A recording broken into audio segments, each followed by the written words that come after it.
اللہ کے پیغمبر حضرت سلیمان علیہ السلام ہوا میں اڑ کے جا رہے ہیں، تخت ہوا کے کاندھے پہ ہے، اڑ کے جا رہے ہیں، پرندے سایہ کیے ہوئے ہیں، جنات کی فوج بھی ساتھ ہے۔ آپ نے اوپر سے نیچے جھانک کے دیکھا، سمندر کے اوپر تخت اڑ رہا تھا۔ آپ نے دیکھا موجیں اٹھ رہی سمندر میں، بڑی تیز تیز موجیں۔ دیکھ کے ہواؤں کو حکم دیا ذرا کنارے تو اتار دو۔ ہواؤں نے نیچے اتارا۔ اترنے کے بعد آپ نے کہا ہے کوئی جو زمین کی تہ میں جائے اور پتہ لگائے کہ یہ موجیں کہاں سے آ رہی ہیں؟ تو سب چپ تھے۔ ایک جن تھا، آگے بڑھا، اس نے کہا حضور مجھے اجازت دے میں دیکھ کے آؤں۔ وہ گیا، اندر گیا، اور جانے کے بعد جہاں سے موجیں آ رہی تھی اس سے دور ہی سے لوٹ آیا۔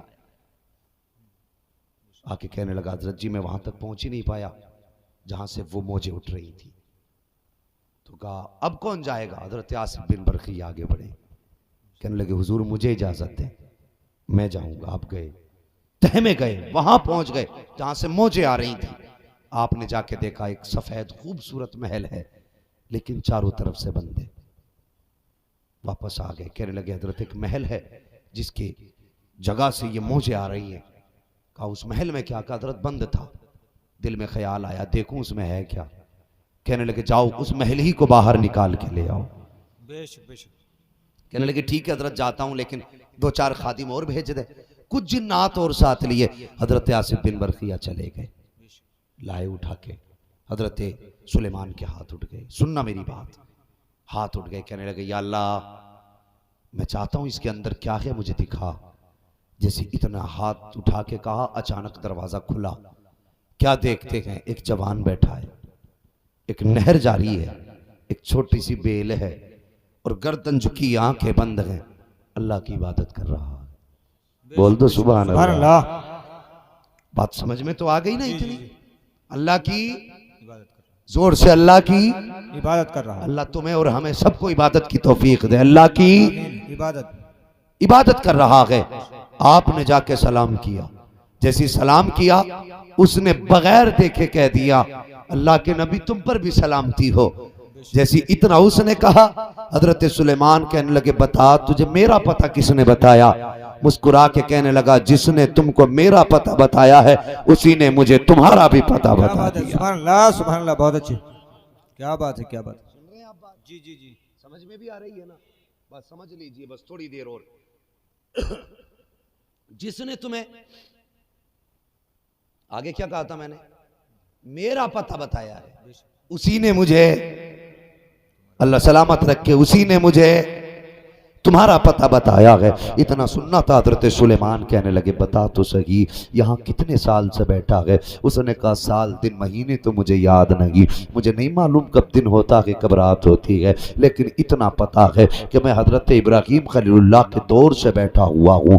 اللہ اکبر کہتے ہیں اتنا پرانا ہوں میں، تب سے یہاں بیٹھا ہوا ہوں۔ اللہ اکبر ذرا سننا پیارے کا 2000 جب حساب جوڑا گیا تقریباً 2 سے 3000 برس کا عرصہ گزرا۔ جب اتنا اس نے کہا آپ نے فرمایا بتا تو صحیح کیا تجھے بھوک نہیں لگتی؟ کہا لگتی تو ہے۔ کیا پیاس نہیں لگتی؟ کہا لگتی تو ہے۔ کہا پھر کھاتا کیا ہے؟ کہا جب بھوک لگتی ہے یہیں سے ایک درخت اگتا ہے اس پہ پھل اترتے ہیں وہ کھا لیتا ہوں۔ کہا جب پیاس لگتی ہے تو یہیں سے دریا جاری ہوتا ہے اور میں اس سے پانی پی لیا کرتا ہوں۔ اللہ اکبر۔ حضرت سلیمان علیہ السلام کہتے ہیں اور بتا تو صحیح یہ رتبے تجھے کیسے ملے ہیں؟ کتنی عبادت کی ہے جب تو نے یہ رتبہ پایا ہے؟ کتنے سجدے کیے ہیں تب تو اس مقام پہ پہنچا ہے؟ اتنا سننا تھا جوان کی آنکھ میں آنسو آ جاتے ہیں، رونا شروع کر دیتا ہے، کہتا اللہ کے نبی میں نے تو کوئی عبادت نہیں کی تھی، میں نے کوئی سجدہ بھی نہیں کیا تھا، کوئی ریاضت بھی نہیں کی تھی۔ کہ پھر بتا تو صحیح یہ مقام تجھے کیسے ملا؟ اس کی آنکھ میں آنسو آ گئے، رو کے کہنے لگا یہ مقام میری ریاضت کی وجہ سے نہیں بلکہ یہ رتبہ میرے ماں باپ کی دعاؤں کی وجہ سے ملا۔ کیا بات ہے سبحان اللہ۔ نعرہ تکبیر، نعرہ رسالت، مسلک کے اعلیٰ حضرت فیضان حضور تاج الشریعہ علماء اہل سنت۔ اللہ اکبر۔ کہا یہ میرے ماں باپ کی دعاؤں سے رتبہ ملا۔ نیند تو نہیں آ رہی علامہ صاحب ابھی؟ جی ذمہ دار لوگوں کا مشکل ہوتا بیٹھنا، یہ علماء بیٹھیں یہ ان کی مہربانی ہے، یہ کوئی نہ سمجھے یہ علم والے بیٹھیں تو لالچ میں آئے ہوں گے، نہیں یہ مہربانی ہے ان کی، یہ ان کی محبتیں ہیں۔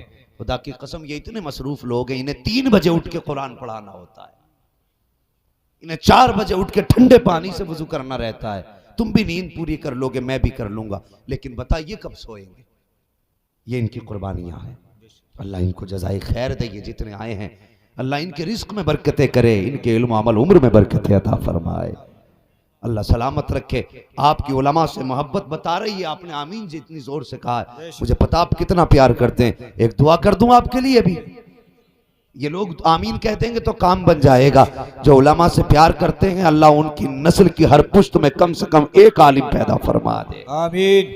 بے شک بے شک۔ اس سے بڑی دعا نہیں دے سکتا میں، یہ بہت بڑی دعا تھی۔ بس سنیے، کہنے لگے ماں باپ کی دعا، کہنے لگے ہاں۔ اب سنیے، وہ کہنے لگے حضرت جی وہ کچھ لوگ بڑھاپے میں نا ماں باپ کی کھانسی سے ہلکس کرتے ہیں، کوئی چارپائی سے، کوئی علاج سے، کوئی کچھ عجیب دنیا ہے۔ وہ کہنے لگا حضور میں نے اپنے کام کیا کرتا تھا، لیکن جب میری ماں بیمار ہوئی نا تو میں ماں کی خدمت میں آ گیا، اور جب تک پھر ماں زندہ رہی میں ماں کی خدمت کرتا رہا، پھر میں کہیں گیا ہی نہیں، بس ماں کے کاموں میں رہا۔ کہتے ہیں حضور ایک دن ماں کے انتقال کا وقت آیا، میری ماں نے کہا لخت جگر نور نظر، ہاں امی جان کا بیٹے اب تک تو نے میری خدمت میں وقت گزارا ہے، میں تجھے کچھ دے تو نہیں پائی ہوں، زندگی کی آخری لمحے ہیں، ماں کے سینے سے لگ جا۔ اللہ اکبر۔ کہتے میری ماں نے اتنا کہا میں ماں کے سینے سے لگ گیا۔ اور یار کبھی کلیجوں میں درد ہوا کرے، کبھی تمہارا شوگر بڑھ جایا کرے، بلڈ پریشر ہائی ہو جایا کرے یا بلڈ پریشر لو ہو جایا کرے تو کبھی باپ کے سینے سے لگ جایا کرو، کبھی ماں کے قدموں سے لگ جایا کرو۔ خدا کی قسم یہ ایسا اینٹی بائیوٹک ہے کہ کوئی دوا اتنی جلدی اثر نہیں کرتی جتنی جلدی اثر باپ کا سینہ کر دیا کرتا کہ ماں کے قدم کر دیا کرتے۔ بے شک بے شک، سبحان اللہ سبحان اللہ۔ لگا کرو کبھی ان سے بھی۔ جی جی جی۔